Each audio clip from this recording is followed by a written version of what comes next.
Hello everyone, welcome to a online solution. मैं हूं अशफाक। कैसे हो मेरे प्यारे रसगुल्लों। तो यहाँ पे हम लोग करेंगे साइंस का सेट नंबर 8। इससे पहले मैं आपको साइंस सैंपल सेट 7 तक मैं आपको पढ़ा दिया हूँ। डिस्क्रिप्शन में लिंक मिलेगा, नहीं तो फिर प्ले लिस्ट में जाओ और वहाँ पे आपको मिल जाएगा साइंस का मॉडल सेट, और वहाँ पे उसी में सेट में अपलोड कर दिया हूँ।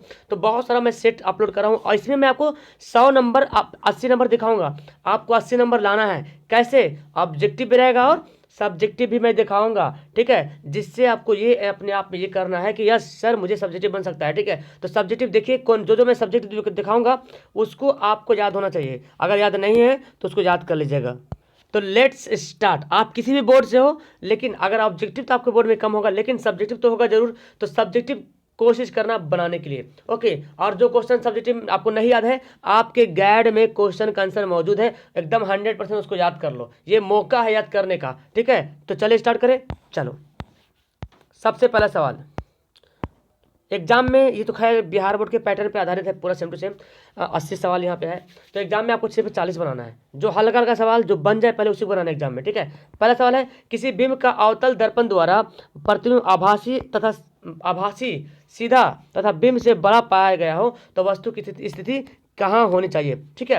यानी कि कोई बिंब का अवतल दर्पण में बोला गया कि प्रतिबिंब आभासी बना है और सीधा बना है, और बिंब से बड़ा हुआ, मतलब जो था वस्तु उससे बड़ा बना, तो वस्तु को कहाँ होना चाहिए? वस्तु को दर्पण के ध्रुव और मुख्य फोकस के बीच होना चाहिए, ठीक है। दर्पण के ध्रुव और मुख्य फोकस के बीच होना चाहिए। अगर आपको इसमें डाउट है तो आप फिजिक्स का किताब खोलो, उसमें जो अवतल दर्पण का जो चार्ट दिया हुआ है उसमें पूरी तरीके से क्लियर लिखा हुआ, तो आपको क्लियर हो जाएगा, ठीक है। चलिए, दूसरा सवाल है, नई कार्तीय चिन्ह परिपाटी के अनुसार दर्पण के सामने रखे गए बिंब की दूरी क्या ली जाती है? तो आपको पता है नहीं, तो ये सवाल बहुत बार बताया हूँ। अच्छा, तो ये सेट में, इस सेट में कुछ कुछ सवाल अच्छा है, कुछ कुछ सवाल है कि बाकी बहुत सारा सवाल है जो आप पढ़ चुके हैं। पूरा मॉडल पेपर जो प्रीवियस ईयर पेपर है सब उसी के अनुसार पूरा सवाल है, और कुछ कुछ सवाल है बहुत अच्छा वाला। देख लेते हैं अभी क्या क्या है। तो नई कार्तीय चिन्ह परिपाटी के अनुसार दर्पण के सामने जो बिंब रखते हैं उसकी दूरी ली जाती है ऋणात्मक से, ठीक है। किसी दर्पण का उपयोग सामान्यतः वाहनों के पक्ष दृश्य दर्पणों के रूप में देखने के लिए, मतलब दर्पण के पीछे देखने के लिए जो दर्पण उपयोग करते हैं, गाड़ी में जो साइड मिरर होता है ना, उसके लिए जो दर्पण उपयोग करते हैं वो क्या होता है? उत्तल दर्पण का उपयोग करते हैं। चलिए, चौथा सवाल क्या बोलता है कि गोलीय दर्पण की वक्रता त्रिज्या 40 सेंटीमीटर हो तो उसकी फोकस दूरी क्या होगा? F बराबर फॉर्मूला होता है मेरे प्यारे R/2। क्या होता है? F बराबर R/2 फॉर्मूला होता है। तो त्रिज्या दे दिया 40, तो जब यहाँ पे 40 रख देंगे और 2 से डिवाइड करेंगे कितना आ जाएगा? 20 आ जाएगा। इसका बिल्कुल सही आंसर आ जाएगा, ठीक है। पांचवा सवाल बोलता है कि आवर्धन का ऋणात्मक मान होता है, ठीक है। आवर्धन का ऋणात्मक मान क्या होता है? तो यहाँ पे जो 5 का आंसर होगा ऑप्शन है, वस्तु के सापेक्ष प्रतिबिंब उल्टा। यानी कि जब ऋणात्मक कब लिया जाता है? जब वस्तु का प्रतिबिंब जो है ना वास्तविक बनता है, वास्तविक बनेगा तो उसका मान जो है ऋणात्मक लिया जाता है। तो वास्तविक प्रतिबिंब कैसे बनता है आपको पता है? वास्तविक प्रतिबिंब जो है उल्टा बनता है और आभासी प्रतिबिंब सीधा बनता है। तो ऋणात्मक जब वैल्यू आ रहा है ना तो वो वास्तविक में आता है, ठीक है, और काल्पनिक में धनात्मक आता है। तो वास्तविक आ रहा है तो इसके अनुसार क्या हो जाएगा? आंसर ए सही हो जाएगा, ठीक है। सवाल यह है कि वास्तविक वस्तु का आभासी प्रतिबिंब बनता है। बहुत अच्छा सवाल है डियर, ठीक है। हालांकि आपको पता है आभासी प्रतिबिंब तो समतल दर्पण में भी बनता है और किसे बनता है, और उत्तल दर्पण में, दोनों में बनता है आभासी प्रतिबिंब। लेकिन यहाँ पे सवाल कुछ और बोल रहा है कि वास्तविक वस्तु का आभासी प्रतिबिंब, तो आंसर हो जाएगा समतल दर्पण। क्या हो जाएगा? समतल दर्पण में बनता है। एक सातवां सवाल बोलता है क्या, पुतली के साइज को नियंत्रित करने वाला गहरा पेशी डायफ्राम क्या कहलाता है? यानी कि जो पुतली के साइज को कंट्रोल करता है, जैसे कि धूप से अंदर आते हैं, अंधेरा में जाते हैं, अंधेरा से धूप में जाते हैं, तो आपकी देखते होंगे अंधेरा जैसे धूप में निकलते हो तो पूरा रोशनी दिखता है और थोड़ा सा डिम लगता होगा, और जैसे धूप से अंधेरा में आइएगा तो हल्का सा काला टाइप धुंध अंधेरा दिखेगा, फिर धीरे धीरे साफ दिखेगा। इसको कंट्रोल करता है परितारिका। कौन करता है? परितारिका बोलते हैं। क्या बोलते हैं? परितारिका। इसको आयरिस बोलते हैं। क्या बोलते हैं? आयरिस। आठवां सवाल बोलते हैं, निकट दृष्टि दोष दूर करने के लिए, निकट दृष्टि दोष यानी कि जिसको नजदीक का दिखता है दूर का नहीं दिखता है, ठीक है। निकट दृष्टि दोष को दूर करने के लिए कौन सा लेंस इस्तेमाल करेंगे? अवतल दर्पण। याद करो, देखो इसको कैसे याद करना, इसको याद करने का सिंपल तरीका है, आप दादा दादी का चश्मा देखिए ऐसे रहता है। दादा दादी के चश्मा में, दादा दादी के बूढ़े लोग को अक्सर जो है ना दो प्रॉब्लम होता है, निकट और दीर्घ दोनों होता है, यानी कि जरा दूरदृष्टि होता है। तो उसमें उत्तल लेंस भी रहता है और अवतल लेंस भी रहता है, और नीचे वाला जो रहता है ना, नीचे वाला ये हो रहा था उत्तल लेंस और ये हो रहा अवतल लेंस। अब बोलो नीचे वाला चश्मा के नीचे में उत्तल लेंस क्यों दिया था कि आदमी नीचे देखे, है ना, नीचे देखे। तो नीचे देखने मतलब कि नीचे वाला प्रॉब्लम हो रहा है देखने में, मतलब जो नीचे देखने में जो प्रॉब्लम होता है उसको क्या बोलते हैं, दीर्घ दृष्टि दोष बोलते हैं, है ना जी। जो नजदीक देखने में प्रॉब्लम होता है तो उसको दीर्घ दृष्टि दोष बोलते हैं। और दीर्घ दृष्टि दोष देखने के लिए उत्तल लेंस का इस्तेमाल करेंगे। और ये ऊपर आंख ऊपर उठा लेगा ऐसे करके, तो ऊपर उठा लेगा मतलब कि ऊपर को प्रॉब्लम हो रहा है इसलिए ऊपर से देख रहा। तो ऊपर को प्रॉब्लम मतलब क्या हुआ, निकट दृष्टि दोष। जिसमें प्रॉब्लम उसका उल्टा, तो निकट दृष्टि दोष मतलब दूर में प्रॉब्लम हो रहा है, इसके लिए हम अवतल लेंस का इस्तेमाल करेंगे। अब नहीं बोलेंगे आप किस दृष्टि दोष को अवतल और उत्तल दोनों लेंस के लिए बने ड्यूफोकल बायोफोकल लेंस का इस्तेमाल किया है, और उसको पता है जरा दूर दृष्टि दोष कहते हैं। क्लियर है। मंद प्रकाश में किसकी शिथिलता से पुतली पूर्ण रूप से फैलता है, वही बात बोल रहा, सेम सवाल। जो मंद प्रकाश मतलब आप थोड़े से धूप में है, धूप से अंधेरे में आइए तो पूरा रूम अंधेरा नहीं होता, लेकिन अंधेरा में लाइट रहता है, लेकिन आपका जो पुतली पूरे रूप से फैलती है, धीरे धीरे फैलती है, वही काम करती है, परितारिका का ही काम है ये करना, ठीक है। किस लेंस का उपयोग दीर्घ दृष्टि को संशोधित करते हैं, देखिए दीर्घ दृष्टि दोष मतलब दूर का दिख रहा, नजदीक का नहीं दिख रहा। अब नजदीक को देखने के लिए हम क्या करेंगे, उत्तल लेंस का इस्तेमाल करेंगे, ठीक है। दूर दृष्टि दोष, दूर दृष्टि वाली आंख साफ साफ देख सकती है, मतलब क्या समझ, दूर दृष्टि दोष, जिसकी आंख में दूर दृष्टि दोष है मतलब कि दूर का साफ साफ दिख रहा, हाँ दूर का साफ साफ दिख रहा, नजदीक का साफ साफ नहीं दिख रहा। आंसर ए हो जाएगा। 1 वोल्ट कहलाता है, 1 वोल्ट क्या कहलाता है, 1 वोल्ट। देखो आप पढ़े होंगे जूल प्रति कूलम क्या होता है, एक V बराबर डब्ल्यू बाई क्यू होता है ना, डब्ल्यू बाई क्यू ये फॉर्मूला होता है, V बराबर डब्ल्यू बाई क्यू। डब्ल्यू क्या ये जूल है और क्यू क्या आवेश है, इसलिए आपका क्या देखो जूल प्रति कूलम। आंसर क्या हो जाएगा, ऑप्शन 13 का ऑप्शन बी सही हो जाएगा। 14 नंबर सवाल पढ़ते हैं, विभवांतर को मापने का यंत्र क्या कहलाता है, विभवांतर मापने वाला यंत्र का नाम क्या है, तो विभवांतर मापने वाला यंत्र का नाम है वोल्ट मीटर। क्या नाम है, वोल्ट मीटर जो है विभवांतर नापने वाला यंत्र का नाम है। और विद्युत धारा मापने वाला यंत्र का नाम क्या है, ए मीटर नाम है। क्लियर है। चलिए 15 सवाल बोलता है क्या कि किसी कुंडली का प्रतिरोध ज्ञात करने के लिए सूत्र क्या है, तो एक तो पता आर भी बराबर फॉर्मूला V बराबर R/2, V बराबर आई आर, चलो V बराबर आई आर होता है। तो देखो यहाँ पे R के बराबर दे रहा है, तो R के इक्वल में कौन है यहाँ पे है, तो R जब निकालोगे मेरे प्यारे तो V बटा आई हो जाएगा। तो V बटा आई दिख रहा है ऑप्शन में जी, बिल्कुल आंसर क्या हो जाएगा, 15 का आंसर बी हो जाएगा। चलिए ये जो दे रहा है 16 नंबर सवाल, ये 1 माइक्रो एम्पियर क्या दे रहा है, 1 माइक्रो एम्पियर, और 1 माइक्रो एम्पियर में 10⁻⁻6 एम्पियर होता है, ठीक है, 10⁻⁻6 एम्पियर होता है। चलिए 17 नंबर सवाल देखिए, 17 नंबर सवाल क्या होता है, किसी चालक का प्रतिरोध किस पर निर्भर करता है, पढ़ चुके हैं। चालक का प्रतिरोध लंबाई पर निर्भर करता है, यानी कि लंबाई बढ़ेगा तो प्रतिरोध बढ़ जाएगा, लंबाई घटेगा तो प्रतिरोध घट जाएगा। अनुप्रस्थ काट क्षेत्रफल मतलब क्षेत्रफल बढ़ेगा तो प्रतिरोध घट जाएगा, और क्षेत्रफल घटेगा तो प्रतिरोध बढ़ जाएगा। प्रकृति पे डिपेंड करता है कि चांदी वाला है कि तांबा वाला है, लेकिन तो आंसर क्या होगा, सभी पे डिपेंड करेगा, ठीक है। एमीटर को विद्युत परिपथ में कैसे जोड़ते हैं, एमीटर को विद्युत परिपथ में श्रेणी क्रम में जोड़ते हैं जी, और वोल्ट मीटर को विद्युत परिपथ में समांतर क्रम का दूसरा नाम है पार्श्व क्रम, ठीक है, पार्श्व क्रम। चलिए 19वां सवाल पढ़ते हैं, ये सवाल भी बताया हुआ, जब तांबे की एक तार कुंडली किसी चुंबकीय क्षेत्र में घूर्णित गति कर रही है, इस कुंडली में प्रेरित विद्युत धारा की दिशा कितने परिभ्रमण के पश्चात परिवर्तन होता है, तो ये सवाल बहुत बार पढ़ चुके हैं। आधा, कितना होगा, आधा कहीं आधी लिखा रहता है, आंसर हो जाएगा ऑप्शन सी हो जाएगा। विभक्त वलय, ये भी पढ़ चुके, विभक्त वलय किस उपकरण में होता है, विभक्त वलय होता है विद्युत मोटर में, और विद्युत मोटर का काम क्या है, विद्युत ऊर्जा को यांत्रिक ऊर्जा में ट्रांसफर कर देना, ठीक है। चलिए विद्युत ऊर्जा का व्यापारिक मात्रक क्या है, विद्युत ऊर्जा का व्यापारिक मात्रक यूनिट, क्या नाम है, यूनिट नाम है विद्युत ऊर्जा का व्यापारिक मात्रक। ओके, तो आंसर हो गया ऑप्शन सी। फ्लेमिंग के वाम हस्त नियम में बाएं हाथ की तर्जनी हमेशा सवाल आता है, और ज़्यादातर सवाल मोस्टली ऑफ तर्जनी के बारे में पूछता है, लेकिन आप एक्स्ट्रा भी जान लो, अंगूठा जो होता है चुंबकीय क्षेत्र की दिशा को दर्शाता है, अंगूठा जो होगा ना क्या दर्शाएगा, चुंबकीय क्षेत्र की दिशा को दर्शाएगा अंगूठा। और जो सॉरी मैं तो उल्टा बोल दिया हूँ, ये तो तर्जनी होता है ना, तर्जनी को ठीक है, आंसर बी हो जाएगा।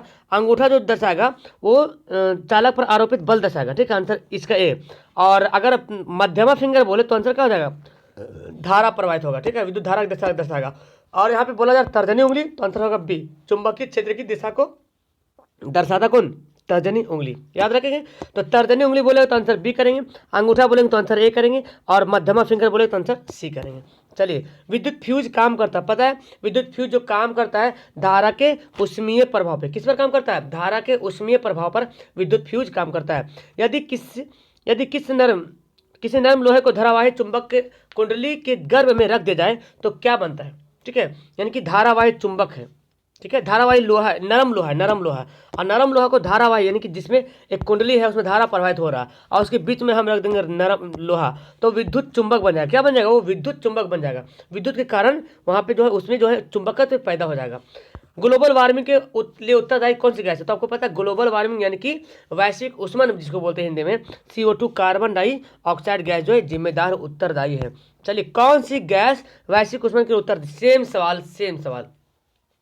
ओके, तो क्या हो जाएगा? वही सवाल आंसर हो जाएगा। वैश्विक उष्मन ग्लोबल वार्मिंग, वही 26 का आंसर क्या हो जाएगा? ऑप्शन ए हो जाएगा। कौन सा स्वच्छ ऊर्जा स्रोत? स्वच्छ मतलब जिससे कि प्रदूषण नहीं फैलता। स्वच्छ ऊर्जा स्रोत मतलब जिससे प्रदूषण नहीं फैलता।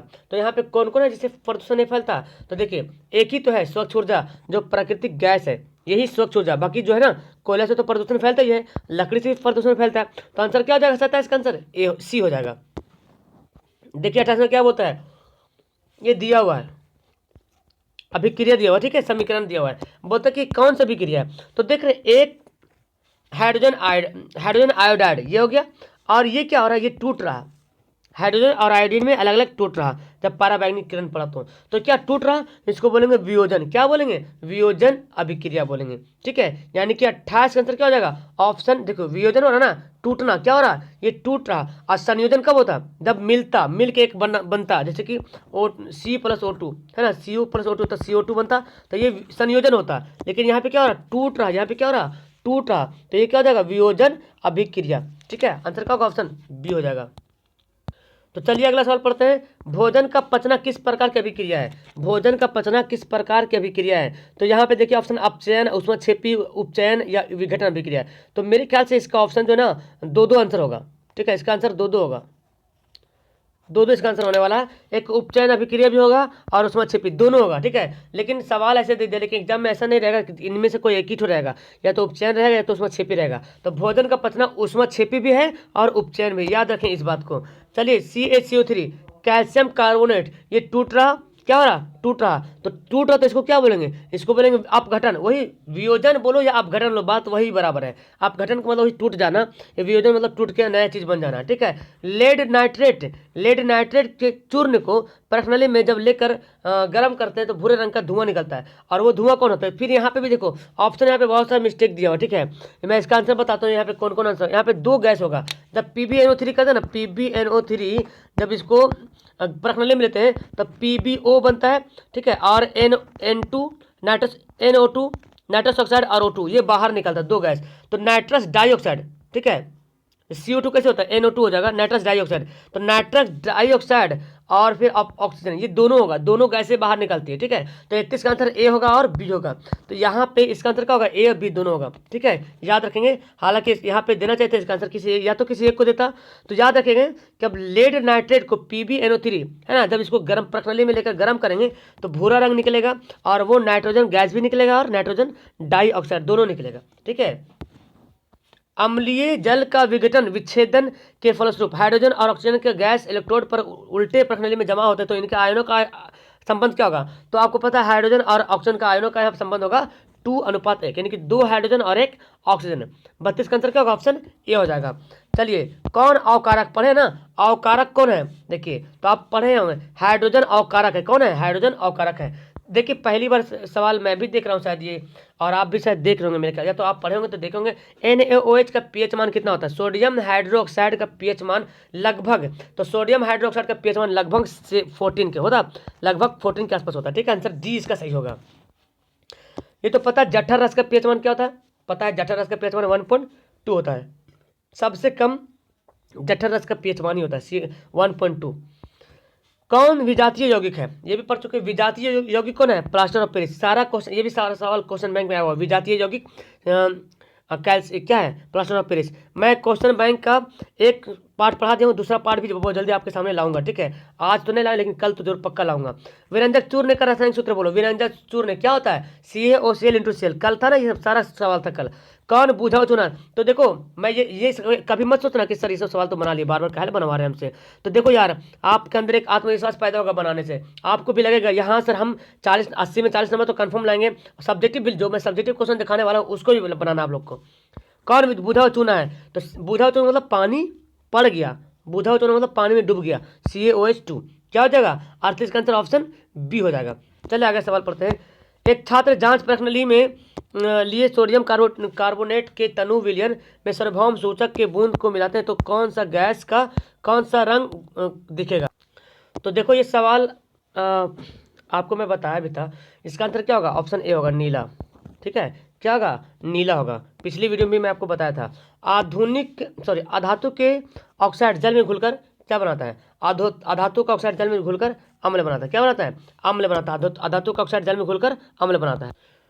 ओके, अगला सवाल बोलता है कि सक्रियता श्रेणी में सबसे क्रियाशील धातु कौन है, सबसे क्रियाशील धातु। तो AgNaHgCu। तो सोडियम जो है सबसे ज़्यादा क्रियाशील, ऑप्शन के हिसाब से सोडियम सबसे ज़्यादा क्रियाशील धातु है। कौन से अधातु चमकीला है, देखो अब यहाँ पे ना सल्फर, कार्बन, आयोडीन, ब्रोमीन दोनों दे दिया है। तो यहाँ पे आंसर होगा ऑप्शन डी होगा। ठीक है, ब्रोमीन सबसे ज़्यादा चमकीला जो है। देखो आयोडीन भी चमकीला है, लेकिन ब्रोमीन जो है, क्योंकि ब्रोमीन सबसे ज़्यादा चमकीला होगा, ऑप्शन यहाँ पे डी हो जाएगा। ब्रोमीन अधातु सबसे ज़्यादा चमकीला है आयोडीन से ज़्यादा। पीतल क्या है, पीतल एक मिश्र धातु है। क्या है, पीतल एक मिश्र धातु है। तो चलिए 42 नंबर सवाल पढ़ते हैं कि इनमें से कौन सी अधातु चमकीला है। इनमें से कौन सा धातु चमकीला है, सल्फर, कार्बन, आयोडीन, ब्रोमीन। तो आयोडीन जो है वो चमकीला है। कौन, आयोडीन। यानी कि आंसर क्या होगा, ऑप्शन इसका सी बिल्कुल सही होगा। पीतल क्या है, तो पीतल एक मिश्र धातु है।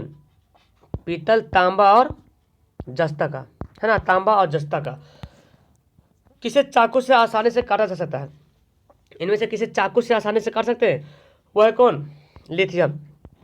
सोडियम, पोटेशियम और लिथियम, ये तीन है जिसको चाकू से आसानी से काट सकते हैं। सीने बार, सीना बार लिखा हुआ है। सीने बार, सीने बार अयस्क किसका, तो सीने बार जो है वो पारा का अयस्क Hg है ना। सीने बार किसका, पारा का, जिसको Hg पारा का बोलते हैं, मरकरी भी बोलते हैं। ठीक है, इसका अयस्क है। चलिए 46 सवाल बोलते हैं। देखो ये जो दिख रहा है ये कार्यात्मक समूह जो है किसका है, तो इसका मतलब क्या हुआ, CHO। क्या हुआ, CHO। तो CHO किसका होता है, एल्डिहाइड का होता है। एल्डिहाइड का CHO होता है। कीटोन का क्या होता है, CO होता है। एल्कोहल का OH होता है। कार्बोक्सिल का C OH होता है। कितना बार हमेशा मैं बताता हूँ, याद रखना। देखो सवाल आ ही गया, CHO किसका होता है। ये तो सवाल, ये तो फिर से सवाल घुमा के वही सवाल एक ही बार सवाल दे दिया। वही सवाल CHO दोनों सेम सवाल दे दिया। तो CHO देखो यहाँ पे किसका है, तो क्लियर है, एल्डिहाइड हो गया। चूंकि ये भी वही बोल रहा, ये रचना करके संरचना सूत्र बता रहा, और यहाँ पे यूं ही बता दिया। ठीक है, संघनक सूत्र बोलते हैं। तो क्या होगा, आंसर हो जाएगा ऑप्शन एल्डिहाइड हो जाएगा। एल्डिहाइड है। COOH अभी क्रियाशील मूलक है। COOH मतलब COOH। तो ये जो मूलक है ये किसका है, अम्ल है, कार्बोक्सिल समूह का है। ठीक है, समायवी किसको बोलते हैं, मतलब जिसका परमाणु संख्या समान हो लेकिन परमाणु संरचना अलग अलग हो। तो देखते हैं, कार्बन 2 कार्बन 6 ये तो होगा नहीं, कार्बन 5 कार्बन 2 तो होगा नहीं, कार्बन 2 कार्बन देखिए 2 मिला ना, 2 मिलेगा कार्बन। चलिए हाइड्रोजन कितना, देखिए 5 1 6, इधर भी 3 3 6 मिल रहा है। और क्या है, और क्या क्या देखिए, ऑक्सीजन देखो 1 है, यहाँ भी ऑक्सीजन 1 है। यहाँ पे जो कार्बन 1 यहाँ कार्बन 2, तो पता क्या चल रहा, आंसर क्या होगा, ऑप्शन सी। ये भी एथेनॉल है और ये भी एथेनॉल ही है। ठीक है, दोनों वही है लेकिन संरचना सूत्र अलग है। चलो बोलता है क्या कि कौन सह संयोजी यौगिक है, इनमें से कौन है जो सह संयोजी यौगिक। तो सह संयोजी यौगिक जानते हैं, कार्बनिक यौगिक में सह संयोजी यौगिक बनता है मीथेन, है ना। एक ही तो यहाँ पे ऑप्शन है, मीथेन ही है जो सह संयोजी यौगिक है। अगला सवाल बोलता है क्या कि इनमें से कौन सा यौगिक ईंधन के रूप में इस्तेमाल किया जाता है, कौन सा यौगिक है जिसको ईंधन के रूप में इस्तेमाल करते हैं। तो बहुत बार मैं आपको बताया हूँ, जो एथेनॉल होता है उसको ठंडे प्रदेशों में पेट्रोल के जगह पे ईंधन का इस्तेमाल करते हैं, क्योंकि पेट्रोल जम जाता है ठंडे प्रदेश में 5 डिग्री के पास जो है ना आसपास जम जाता है, तो एथेनॉल का इस्तेमाल करते हैं। एथेनॉल कम से कम -105 डिग्री तक काम करता है, -105 डिग्री तक, समझे। वर्ग 1 के तत्व क्या कहलाते हैं, तो आपको पता है वर्ग 18 पीस होता है, कल ही मैं बता रहा था। तो वर्ग 1 के तत्व जो क्षार धातु क्या होता है, ये सवाल बहुत बार आता है सवाल, ये भी याद रखिए। आधुनिक आवर्त सारणी में समूहों की संख्या कितनी है, समूह बोले या वर्ग बोले, क्या आंसर होगा, ऑप्शन 53 का डी हो जाएगा। आधुनिक आवर्त सारणी में 18 समूह है। आकिरीय तत्व कौन है इनमें से, आकिरीय का तत्व यानी कि निष्क्रिय तत्व बोले, है ना। आकिरीय मतलब जिससे कोई एक ऐसा तत्व जो किसी तत्व से क्रिया नहीं करता। आकिरीय मतलब क्या हुआ, जो किसी दूसरे तत्व से क्रिया नहीं करता है। इसीलिए तो बल्ब में किसको गैस, नियोन या तो फिर हीलियम वगैरह गैस भरते हैं, है ना। तो यहाँ पे आखिर गैस कौन हो गया, हीलियम हो गया, He, ये हो गया हीलियम, आखिरी गैस। ओके, कौन एक लिंगी पुष्प है, बहुत बार पढ़ चुके, एक लिंगी पुष्प है, द्विलिंगी पुष्प है। तो एक लिंगी पुष्प यहाँ पे क्या होगा, तो 55 का आंसर होगा पपीता, पढ़े ना, पपीता जो है क्या है, एक लिंगी पुष्प है। कौन बौने पौधे को दर्शाता है? तो ये कल भी मैं बता रहा था शायद, ये सवाल है ना, कल भी मैं बता रहा था। बौने पौधे मतलब एकदम स्मॉल, इसको याद करने की सिंपल सेटिंग है। देखो दोनों बौना दिख रहा है ना, हम स्मॉल टी को बौना बोल रहे हैं, ठीक है, और दोनों को दोनों बौना है, तो आप ऐसे याद कर लो। देखो जरूरी है कम से कम एक बार आपके गाइड में जितना ऑब्जेक्टिव दियो कम से कम एक बार जरूर पढ़ो। मेरू रज्जु कहाँ से निकलता है? तो मेरू रज्जु ने पश्चिम मस्तिष्क से निकलता है, और पश्चिम मतलब पिछला मस्तिष्क का एक भाग है मेडुला, वहां से निकलता है मेरू रज्जु। 57 का आंसर होगा ऑप्शन डी होगा। कौन सा पर्यावरण अनुकूल नहीं है? ये भी सवाल मैं कल बताया। पैदल चलना ये तो ठीक ठाक है, कोई दिक्कत नहीं। साइकिल चलाना ये भी चलेगा, कोई दिक्कत नहीं। लेकिन ये मोटर गाड़ी चलाना ये पर्यावरण के अनुकूल नहीं है। मोटर गाड़ी से धुआं निकलेगी, और धुआं जब निकलेगी तो वायु को प्रदूषण करेगा, ठीक है। इनमें से कौन पादप हार्मोन है? पादप हार्मोन, पौधे में पाए जाने वाला हार्मोन, तो वो कौन है? वो है यहाँ पे देखिए क्या क्या दे रहा, इंसुलिन, थायरोक्सिन, एस्ट्रोजन, साइटोकाइनिन। तो साइटोकाइनिन जो है वो पादप हार्मोन है। साइटोकाइनिन क्या है? पादप हार्मोन है। जैव विविधता का विशिष्ट स्थल क्या है?